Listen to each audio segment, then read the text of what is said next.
Salam sejahtera para pendengar yang terkasih, selamat bertemu kembali dengan Yayasan Pelayanan Media Antioquia yang didirikan oleh Pendeta Bigman Sirait untuk melayani Tuhan Kepala Gereja melalui media untuk memperluas wawasan umat Tuhan. PAMA juga menerbitkan tabloid Kristen Reformata, Reformata Online, Reformata Audio Streaming. Juga tersedia buku-buku karya Pendeta Bigman Sirait dan ratusan CD khotbah. Doakan dan ikutilah pelayanan PAMA di 33 radio lainnya, di berbagai kota dan pelayanan televisi, di Indovision Live Channel 70 setiap Rabu pukul 11 dan 23 waktu Indonesia Barat, Minggu pukul 17.30 waktu Indonesia Barat, dan Senin pukul 00.30 waktu Indonesia Barat. Kabel Vision Family Channel setiap Rabu pukul 6, 12 dan pukul 18 waktu Indonesia Barat. Sabtu pukul 6.30, 12 dan 19.30 waktu Indonesia Barat. Untuk informasi lebih lengkap, klik www.reformata.com, www.reformata.com, www.reformata.com. Kini tibalah saatnya kita akan menikmati kebenaran firman Tuhan bersama Pendeta Bigman Sirait. Selamat mendengarkan, Tuhan memberkati. Salam sejahtera, saudara yang kekasih di dalam nama Tuhan Yesus Kristus. Kembali kita bertemu dan kita kali ini akan memikirkan tentang bagaimana mengatasi kekhawatiran. Saudara, saya pikir kekhawatiran telah menjadi bagian dari hidup manusia modern. Ada apa sebetulnya dengan kekhawatiran? Ya, bagaimana mengatasinya? Nah, bagian pertama yang akan kita pikirkan adalah mengapa manusia itu menjadi khawatir. Di dalam kitab Injil Matius pasal 8, kita akan membaca dua bagian, ya. Yang pertama 23 sampai 26. Matius 8 23 sampai 26, demikian firman Tuhan. Lalu Yesus naik ke dalam perahu dan murid-muridnya pun mengikutinya. Sekonyong-konyong mengamuklah angin ribut di dalam danau itu, sehingga perahu itu ditimbus gelombang, tetapi Yesus tidur. Maka datanglah murid-muridnya membangunkan dia, katanya, "Tuhan, tolonglah, kita binasa." Ia berkata kepada mereka, "Mengapa kamu takut, kamu yang kurang percaya?" Lalu bangunlah Yesus menghardik angin itu dan danau itu, maka danau itu menjadi teduh sekali. Dan heranlah orang-orang itu, katanya, "Orang apakah dia ini, sehingga angin dan danau pun taat kepadanya?" Lalu dalam kitab Injil Matius pasal 13 ayat 22, Matius 13:22 dikatakan begini, "Yang ditaburkan di tengah semak duri ialah orang yang mendengar firman itu, lalu kekhawatiran dunia ini dan tipu daya kekayaan menghimpit firman itu, sehingga tidak berbuah." Saudaraku yang kekasih, di dalam dua bacaan ini menarik kalau kita memperhatikan. Mengapa sebetulnya manusia itu menjadi orang yang gampang khawatir? Alkitab mengajarkan kepada kita kekhawatiran manusia ternyata berangkat dari satu perspektif atau cara pikir atau sudut pandang yang salah, saudara. Saya kira kita banyak sekali mendengar khotbah-khotbah yang tidak Kristiani di dalam ibadah Kristen. Wah, ini maksudnya apa, Pak? Gitu ya. Yaitu ibadah-ibadah yang meninabobokan kita, yang membuat kita kehilangan kesejatian kekristenan kita. Lalu akhirnya kita frustrasi menghadapi hidup ini. Banyak orang kemudian merasa frustrasi berdoa karena diajar, "Berdoalah, lalu semua yang kamu mau kamu akan dapatkan." Lalu dia berdoa, ternyata tidak dapat. Lalu dia mulai kecewa. Padahal dia tidak belajar, berdoa tidak selalu Tuhan beri. Kalau sesuai kehendak Tuhan, ya Tuhan beri. Tapi kalau tidak, ya tidak. Tetapi ketika doa itu diobral, pokoknya kalau berdoa pasti dapat tanpa memperhatikan sikap hati, jadilah masalah, perspektif yang salah. Ya. Nah, jadi paham-paham seperti ini, hidup sebagai orang Kristen pasti kaya, nggak mungkin miskin. Hidup sebagai orang Kristen pasti sehat, nggak mungkin sakit. Sehingga ketika orang Kristen menghadapi sakit, maka dia merasa tertuduh. Menghadapi kemiskinan, dia menjadi malu karena rasa seperti orang yang dikutuk. Aneh. Dia tidak mengerti firman Tuhan, dan dia tertimpa, tertindih, kemudian dia menjadi korban. Nah jadi bagian pertama yang harus kita pahami adalah perspektif kita yang salah terhadap nilai-nilai Kristiani. Saudara-saudara yang kekasih, ini menjadi sesuatu pemikiran serius bagi kita. Bagaimana pemahaman kita akan nilai-nilai hidup itu jauh dari apa yang diajarkan Alkitab. Kita menemukan misalnya Ayub saja ya pernah miskin, pernah sakit. Rasul Paulus di Perjanjian Baru malah kena duri sebagai anugerah dari Tuhan. Coba pikirkan itu. Jadi kasih berkat, dikasih karunia tapi duri. Nah jadi hal-hal seperti itu sudah menunjukkan kepada kita betapa hidup ini tidak seperti yang saudara bayangkan. Saya kadang-kadang suka sinis melihat banyak orang yang kemudian begitu optimisnya terhadap sesuatu kalimat, tetapi bukan berbasiskan atau berdasarkan iman, tapi optimis yang dibangun di dalam kerangka sama seperti orang sugesti diri begitu ya. Sehingga orang Kristen tidak beda dengan orang dunia pada umumnya. Semangat di luar, tetapi rapuh di dalamnya, rontok nggak karu-karuan. Nah jadi kita mesti menemukan original zakat tadi dengan membangun perspektif yang benar tadi. Perspektif yang balance, bukan perspektif yang disukai orang pada umumnya. Nah, jadi soal sakit atau sehat, soal kaya atau miskin, nggak ada hubungannya itu kemudian dengan soal diberkati atau tidak diberkati Tuhan. Pemeliharaan Tuhan unik pada diri tiap anaknya dan tiap anaknya diberkati. Entah dia sehat, entah dia sakit, entah dia kaya, entah dia miskin. Alkitab dari PL sampai PB menunjukkan hal itu. Tetapi kemudian ada bagian-bagian kitab yang dicomot, lepas dari konteksnya, sehingga kemudian dia menjadi satu cerita yang berdiri seakan-akan tidak ada contoh lain di Alkitab, lalu memberikan perspektif yang salah tentang kekristenan. Nah, jadi inilah yang menimbulkan sebetulnya kekhawatiran atau rasa frustrasi di dalam beriman itu. Jadi, saya pikir kita perlu hati-hati untuk memahami itu. Sehingga apa yang kita pahami, kita yakini, kalau tidak kita gapai, kita mulai goncang, mulai bertanya-tanya, apakah Tuhan masih ada atau Tuhan memperhatikanku atau tidak. Tapi yang salah siapa? Yang salah kita. Kita yang punya perspektif itu, tapi Alkitab tidak pernah mengajar begitu. Jadi perspektif yang salah itu dulu. Aspek yang kedua, saudara yang kekasih, di dalam perspektif yang salah tadi, persis seperti apa yang dialami oleh para murid-murid itu. Ya. Sehingga pada waktu mereka punya pemikiran bersama dengan Yesus, lalu angin itu goncang, ternyata ada aspek kedua. Apa yang mereka percaya tentang Yesus itu adalah percaya sebatas apa mereka mampu percaya, artinya fenomenanya. Sehingga ketika melihat angin badai yang begitu keras, mereka mulai takut. Bukan saja khawatir, sudah takut luar biasa. Nah, Yesus bangun menghardik mereka, tidak mau mengerti apa yang terjadi, tetapi justru menghardik dan menegur mereka. Berapa lama lagi kamu percaya? Hai yang kurang percaya. Nah, di dalam persoalan seperti ini menjadi menarik, saudara. Intinya pertama adalah murid-murid itu kan bersama Tuhan Yesus. Tapi mereka masih khawatir melihat kenyataan ombak yang besar. Mereka takut. Sehingga ketakutan mereka itulah Yesus kemudian marah kepada mereka. Kenapa mereka seperti itu? Karena seharusnya tidak begitu. Nah, ini menjadi hal-hal yang serius yang perlu untuk kita pikirkan, saudaraku. Ini menjadi teguran yang serius bagi tiap orang percaya supaya kemudian tidak terjebak di dalam perangkap yang salah di dalam kehidupan mereka. Jadi apa yang dilakukan oleh murid-murid sebuah kesalahan yang menyedihkan. Dan disitulah mereka mengalami kekacauan di dalam sikap hidup mereka. Sehingga ada kegalauan-kegalauan yang sangat menyedihkan. Dan itu menjadi sesuatu yang tidak menyenangkan, saudaraku. Tuhan marah. Tentu tidak menyenangkan, tidak. Apa bukan kalau kita ditegur Tuhan. Itu sama sekali tidak menyenangkan. Tapi itu yang terjadi untuk mereka. Mereka ditegur Tuhan. Tuhan marah kepada mereka. Karena mereka terprovokasi oleh angin ribut itu. Oleh badai itu. Mungkin kita akan berkata kan wajar orang tidak ketakutan melihat badai begitu. Iya, wajar orang ketakutan melihat badai begitu. Yang menjadi tidak wajar adalah ketika Yesus menyertai mereka, mereka masih takut. Ya. Jadi apa yang terjadi? Kesalahan perspektif tadi lagi. Nah, ini bagian yang kedua. Karena kita lebih suka melihat fenomena bersama Yesus. Jadi kalau bersama dengan Yesus itu badai pun gak akan turun. Sehingga waktu turun ketakutan lagi kita. Sama seperti saya bilang tadi perspektif. Ikut Tuhan kita pasti kaya, pasti sakit.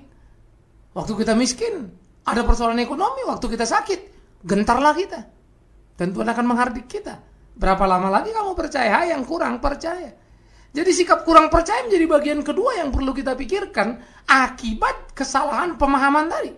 Jadi perspektif yang salah itu mengakibatkan iman tidak bertumbuh, sehingga kita menjadi orang yang percaya tapi kurang. Nah, gitu bahasanya ya. Sehingga kita disebutlah oleh Tuhan Yesus menjadi orang yang kurang percaya. Banyak kali kita tertipu dengan orang dalam ucapannya, lalu kita berkata, wah dia luar biasa loh imannya Pak. Luar biasa imannya dari mana? Dengar aja Pak, dia ngomong, dia percaya gini, dia percaya gitu.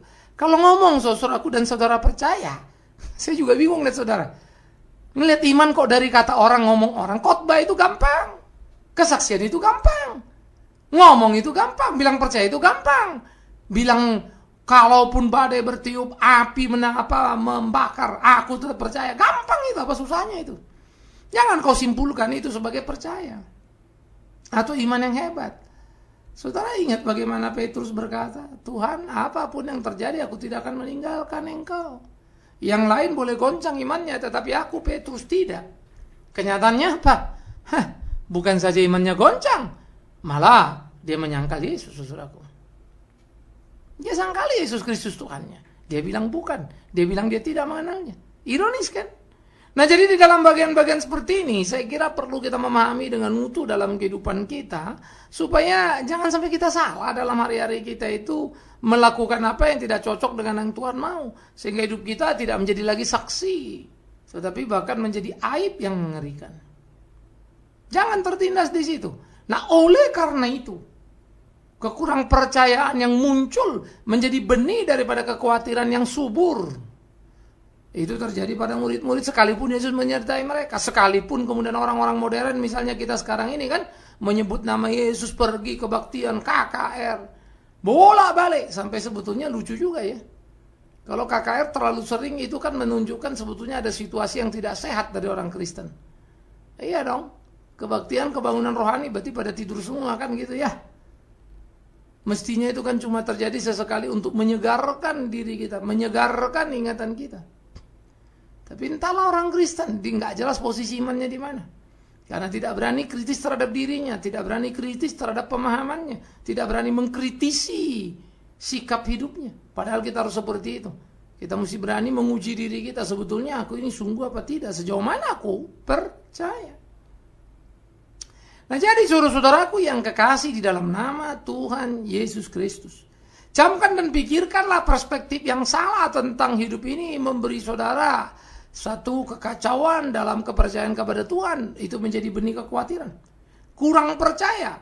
Ya, sekalipun bersama menyebut mengaku bersama dengan Tuhan, penuh dengan kesaksian hebat, ya. Penuh dengan khotbah-khotbah yang hebat, tapi tetap saja khawatir. Apa nilainya itu? Saya kasih contoh sederhana. Selalu bilang Tuhan beserta kita, Tuhan memelihara kita, tapi kekayaan yang dicarinya. Ya, kalau sudah urusan uang ribut juga misalnya.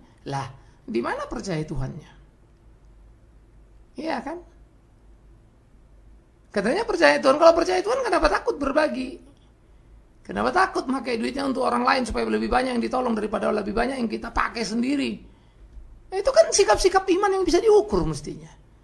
Tetapi kemudian kita ini semua jadi buta, saudara, sehingga kita tidak berani mengukur itu dengan ukuran yang Tuhan mau. Ya, saya harap kita perlu dengan satu kehati-hatian, dengan jujur kita jeli melihat hidup kita ini sebagai orang Kristen untuk siapa ya? Kalau untuk kita sendiri tidakkah kita malu? Karena Kristus mengajar kita hidup kita bukan lagi milik kita sendiri. Menjadi milik Tuhan dan hidup kita bukan lagi hidup yang berpusat pada diri, tapi berbagi. Ketidakberanian berbagi, keberanian hanya menumpuk untuk diri, itu juga menjadi virus kekhawatiran yang menggila. Membuat kita kalau kekurangan keuangan sedikit pun sudah merasa, waduh malapetaka nih, dan seterusnya. Sehingga kengerian-kengerian kekhawatiran itu datang silih berganti karena perspektif tadi mengakibatkan juga kita menjadi makin kurang percaya. Nah ini kengerian-kengerian yang bertumbuh dalam kehidupan orang-orang Kristen. Sehingga hidup orang Kristen ya seperti yang saya bilang tadi, seringkali gagal untuk menjadi saksi Tuhan yang seutuhnya. Di mana posisi saudara? Apa yang sedang saudara kerjakan, saudara lakukan dalam kehidupan keberimanan saudara? Sudahkah saudara sungguh-sungguh percaya pada dia, melakukan apa yang dia mau? Nah itu menjadi tantangan yang serius, saudaraku yang kekasih. Ya, itu menjadi pemikiran-pemikiran kita yang patut kita tumbuh kembangkan. Mengapa manusia itu khawatir? Lalu di sisi lain seperti apa yang dikatakan dalam perumpamaan tentang penabur, saudara.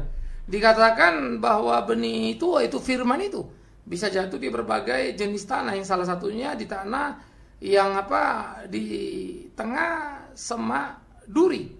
Maka dikatakan itu adalah orang-orang yang mendengar firman Tuhan. Ya, lalu kekhawatiran dunia ini dan tipu daya kekayaan mengimpit firman itu sehingga tidak berbuah.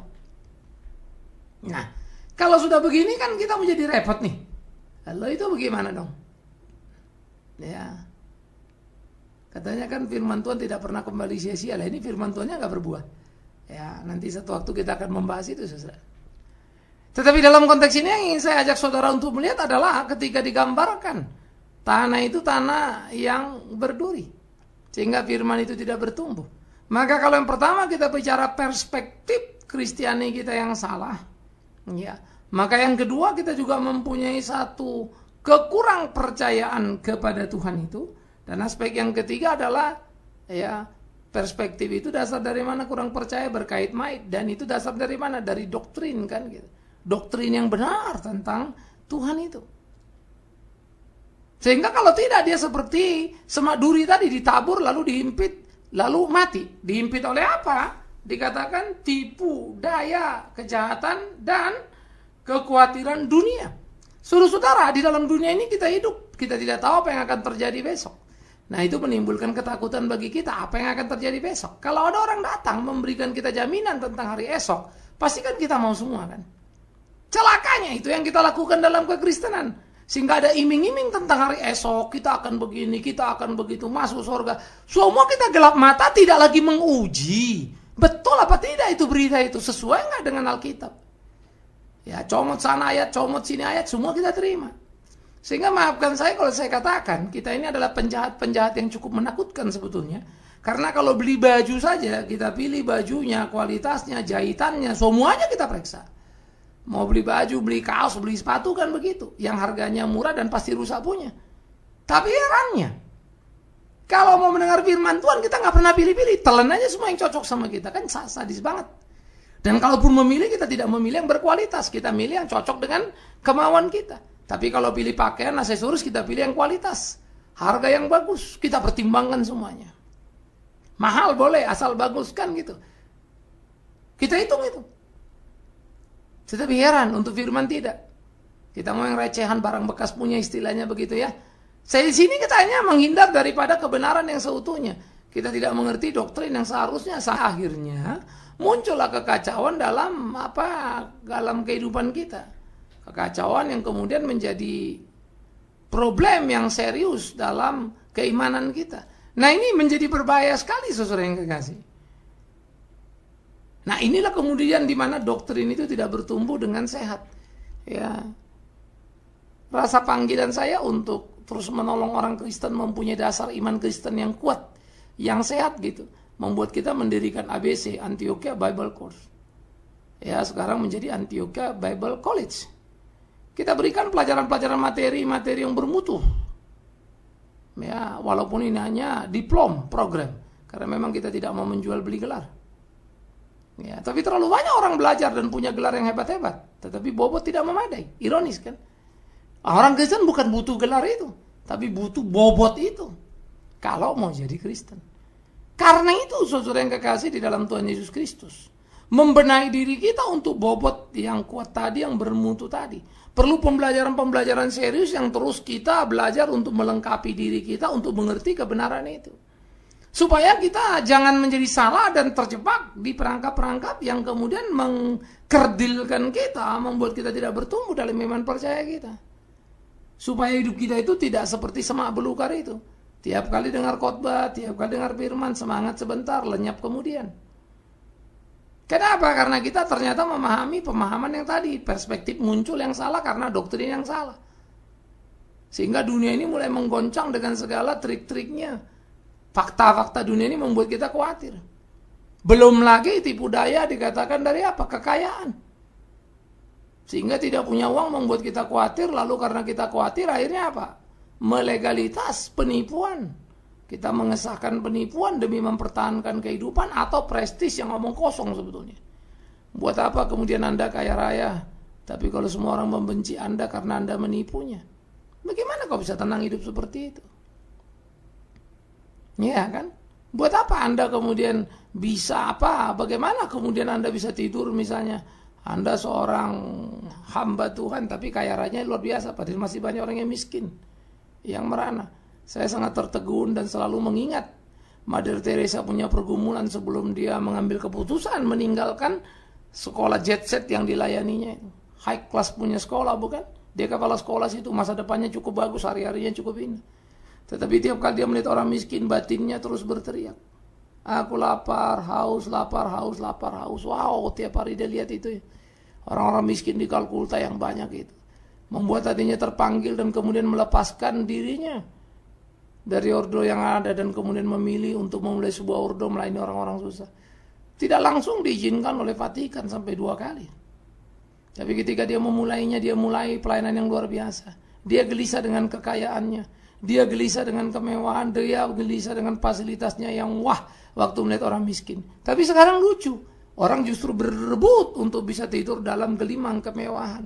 Tanpa pernah gelisah pada kemiskinan. Tanpa pernah hadir di sana apalagi. Ironis ya. Dan itu terjadi. Kristen kah? Nah karena itulah kemudian ketika itu berubah, kekhawatiran itu muncul. Nah orang kayak Mother Teresa nggak punya rasa khawatir dia. Karena kekayaan bagi dia cuma alat yang Tuhan beri untuk dipakai dalam melayani Tuhan. Jadi dia nggak ada khawatir hidup ini. Nggak ada uang di tangannya pun soal besok dia percaya Tuhan pasti pelihara. Saya selalu suka dengan kata-kata yang saya sering kali ucapkan. Saya selalu berkata, kita tidak tahu hari esok. Yes, karena kita manusia. Kita tidak tahu besok apa yang terjadi. Itu betul sekali. Tetapi kita tahu besok pasti Tuhan pelihara kita. Amin sekali, bukan? Dan pasti Tuhan pelihara kita sebagai pemeliharaan yang terbaik yang diberikan. Amin sekali, bukan? Tetapi yang terbaik itu tidak sama dengan you sehat kaya. Nanti dulu. Siapa bilang miskin itu jelek? Siapa bilang sakit itu jelek? Jadi kalau kita menemukan pembanding-pembanding misalnya kan, ada Lazarus sudah miskin, sakitan pula lagi borokan. Yang kaya itu sehat pula lagi kaya raya, tapi ke neraka dia. Ya. Bukan kita juga bilang sehat itu apa kaya itu dan sehat itu salah, tidak. Banyak juga yang kaya sehat ke surga kan.